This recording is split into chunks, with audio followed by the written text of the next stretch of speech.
John chapter 6, verse 15. Therefore, when Jesus realized that they were about to come and take him by force to make him king, he withdrew again to the mountain by himself.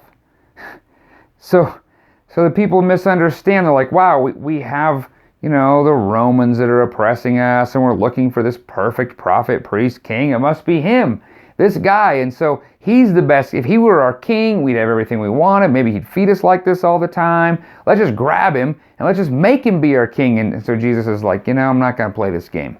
I don't need this kind of thing put on me. This is not why I'm here. He came to seek and save the lost. He came that all those would follow him, not force him to be what they wanted him to be, put him in a box. And so he withdraws again by himself to the mountain. Now, interestingly, Moses spent time by himself with God on the mountain.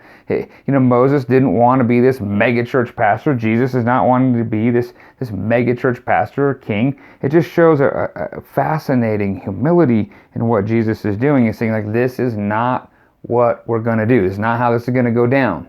Jesus has a completely different purpose. And I think sometimes we do that with Jesus too. We want Jesus to be what we think he should be. We want to kind of conform him to what we want. We want to put him in a box. We want to maybe make him our king. A lot of us want to make him our ATM machine. We withdraw when we need him, and then we just sort of ignore him when we don't. And that's not what he's about. He's saying, look, follow me, believe and have life in his name. Have him provide for you as he sees your need, not as you declare it. And so I think the challenge here is that we wouldn't be like these people and have this grand miracle and then try to force Jesus into something that he isn't, and instead see him for who he is. He's God, and just sit in awe of that and say, yes, I'm going to follow Jesus and I'm going to let him be who he says he is.